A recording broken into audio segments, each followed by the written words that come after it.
Exercise 1.1 তার হচ্ছে 6 দাগের, 6 দাগের হচ্ছে 7 অঙ্কটা হবে। 2 অঙ্ক বিশিষ্ট। দেখ অঙ্ক থেকে কি করে সংখ্যা তৈরি হয়, একক দশক। এখানে বলেছে 2 অঙ্কের একটি সংখ্যার একক স্থানীয় অঙ্কটি দশক স্থানীয় অপেক্ষা 6 বেশি। একক স্থানীয় অঙ্ক হচ্ছে 6 বেশি কার থেকে না দশক। আমি দশকটাকে যদি এক্স ধরে নিই তাহলে এটা হবে এক্স প্লাস 6, তাই তো? একটু অন্যদিকে বুঝিয়ে দিই। ধর একক এখানে, দশক এখানে। আমি ধর এখানে বললাম 2 আর এখানে 4। এগুলো হচ্ছে অঙ্ক, এগুলো হচ্ছে অঙ্ক। এই অঙ্ক থেকে সংখ্যাতে কনভার্ট যখন করব, নিয়ম হচ্ছে কি, দশকের পাওয়ার 10 এখানে হয়ে যাবে, এখানে হয়ে যাবে, যথেষ্ট জায়গা। আমি এতটা জায়গা নিয়েছি বলে তো এটা আরেকটু এদিকে চাপবি, চেষ্টা কর, ওটার মধ্যেই করতে হবে। আচ্ছা, সংখ্যা কী করে কনভার্ট করব না, এই 2-এর সাথে পাওয়ারটা গুণ হবে। 2-এর সাথে কত হবে, 20 হবে, প্লাস এর এককের পাওয়ার হচ্ছে 1, তাহলে এখানের সাথে এটা গুণ হবে, তাহলে 4 1 4 হবে। দুটোকে যোগ করলে দেখ 24 আসছে। তো অঙ্ক থেকে সংখ্যায় কনভার্ট কিন্তু কীভাবে করে না, পাওয়ারের সাথে এই অঙ্কগুলো গুণ হয়ে যায়, ওকে, দিয়ে সংখ্যাটা তৈরি হয়। তাহলে এখানেও তাই হবে। আগে অঙ্কটা স্টার্ট করি, তারপরে বলছি। ধরি দশকের অঙ্ক,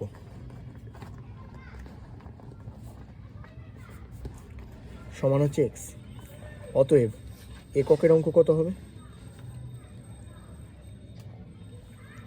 ইজ ইকুয়াল টু 6 বেশি বলেছে তখন এক্স প্লাস 6 হবে।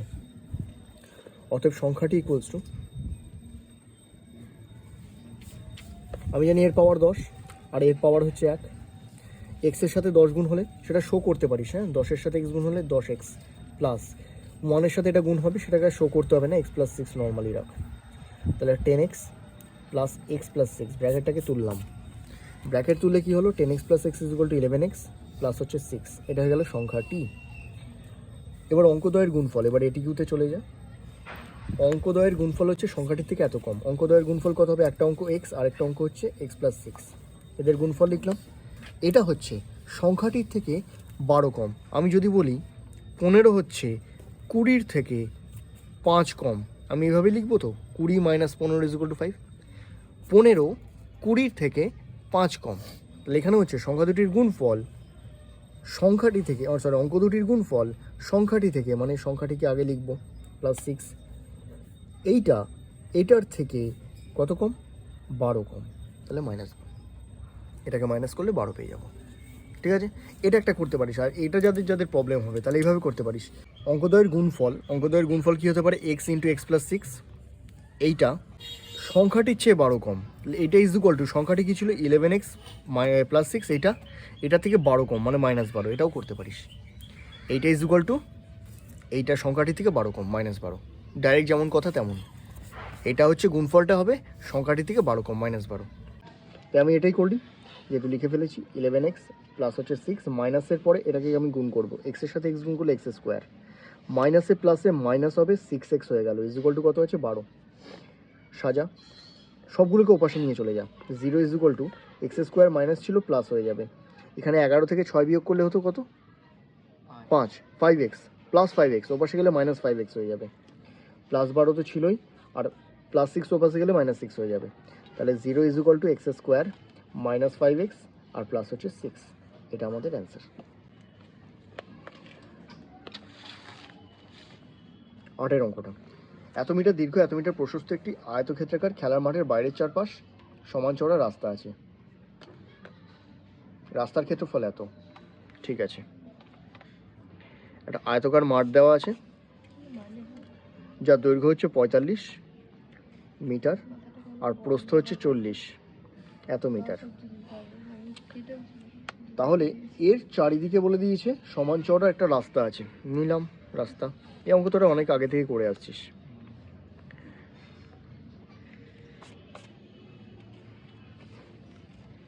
ধর এরকম একটা চওড়া রাস্তা আছে, তো এই যে রাস্তাটা, এই রাস্তার ক্ষেত্রফল বলে দিয়েছে কত, 450 মিটার স্কোয়ার। এটা হচ্ছে দৈর্ঘ্যটা, এটা হচ্ছে প্রস্থটা। আচ্ছা, রাস্তার যে চওড়াটা সেটা কি বলে দিয়েছে? আমি জানি এই সমস্ত অঙ্কগুলোতে রাস্তার চওড়াটা দেয়, সেটা দেয়নি। তার মানে আমি এটাকে ধরে নিচ্ছি এক্স মিটার চওড়া। ধরি রাস্তার চওড়া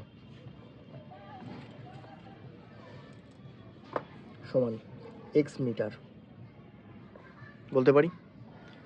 যদি তাই হয় তাহলে আমরা বলতে পারি নর্মাল আগে আয়তক্ষেত্রাকার,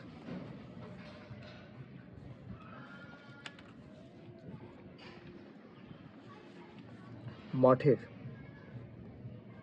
ক্ষেত্রফলটা বের করে নে। ক্ষেত্রফলটা কত হবে? দৈর্ঘ্য ইন্টু প্রস্থ ইন্টু 40 করে দেবো। 45কে 2 দিয়ে গুণ করলে হয় 90, 4 দিয়ে গুণ করলে হয় 180, জানি তো। একটা জিরো বসে যাবে, মিটার স্কোয়ার হয়ে যাবে। এবার রাস্তা চওড়াটা নিয়ে, মানে রাস্তা সহ যদি বলি, রাস্তা সহটা পয়েন্ট কর। মাঠের দৈর্ঘ্য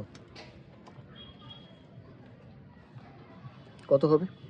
না, ছিল 45 প্লাস এখানেও যদি আমি এক্স যোগ করি, তাহলে আমি এখানে গিয়ে পৌঁছাবো তো।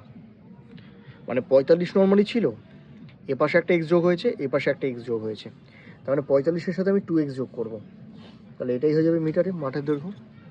রাস্তা সহ কিন্তু এটা। মাঠের প্রস্থটা কত হবে? না 40 তো ছিলই, 40 ছিল প্রস্থ, এদিকে আমি এক্স যোগ করবো, মানে এখান থেকে 40 তো ছিলই, এদিকে আমি এক্স যোগ করছি আর এদিকে আমি এক্স যোগ করছি, তাহলে কত হবে? 40 + 2x, এত মিটার। তার রাস্তা সহই যদি আমি ক্ষেত্রফল বের করতে চাই, ক্ষেত্রফল কত হবে? দৈর্ঘ্য ইন্টু প্রস্থ 45 প্লাস হচ্ছে 2x ইন্টু 40 প্লাস 2x, এটা কিসে হবে? বর্গমিটারে। এটা চাইলে তুই এখানে ক্যালকুলেট করে দে। 45-এর সাথে 40 যদি গুণ করি, এক্ষুনি আমরা করেছি কত? 1800 হয়, প্লাস 45-এর সাথে 2x যোগ করলে, গুণ করলে কত হবে? 90x, আর এটার সাথে এটা গুণ করলে কত হয় জানিস তো? এটার সাথে একবার এটা গুণ, এটার সাথে এটা একবার গুণ, এটার সাথে এটা একবার গুণ, 80x, আর এখানে হবে 2 গুণে 4x², ব্র্যাকেট করে দে, বাইরে মিটার স্কোয়ার। আর একটু ক্যালকুলেশন হবে, তুই চাইলে 4x² আগে রেখে দে, এখানে হয়ে যাচ্ছে 170x, আর এটাকে করে দে প্লাস 180, তারপর একটা শূন্য বসিয়ে মিটার স্কোয়ার। এটা পেলাম ক্ষেত্রফল। আর টোটাল ক্ষেত্রফলের সাথে যদি আমি ভেতরটুকুর ক্ষেত্রফল মাইনাস করি, তবেই তো রাস্তার ক্ষেত্রফল পাবো। টোটাল ধর এই হচ্ছে পুরোটা রাস্তা সহ, সেই ক্ষেত্রফল থেকে যদি আমি ভেতরটুকুর ক্ষেত্রফল বাদ দিই, মানে একদম শেড দেওয়া অংশটা যদি বাদ দিই, দেখ আমি রাস্তার ক্ষেত্রফলটা পেয়ে যাচ্ছি। তাহলে এটিকেও করে আমি কি বলতে পারি? টোটাল ক্ষেত্রফল এটা 4x² প্লাস হচ্ছে 170x প্লাস 1800, তা থেকে মাইনাস করবো 400, তাই যদি করি তাহলে সেটা পেয়ে যাবো কত? 450। এটার সাথে এটা কেটে যাচ্ছে, তাহলে 4x² plus 170x minus 450 = 0। 2 common যাচ্ছে, 2টা কমন নিয়ে নে, পড়ে থাকছে 2x² প্লাস 65 হবে তো নাকি? শতগুণ না, 65 হবে না, 85 হবে, 85x, আর এখানে হয়ে যাচ্ছে 225 হচ্ছে 0। তাহলে 2x² প্লাস হচ্ছে 85x মাইনাস হচ্ছে 225 হয়ে যাবে, 2টা এই পাশে ডিভাইড হয়ে গেলে 0 হবে। এটাই অ্যান্সার। ওকে।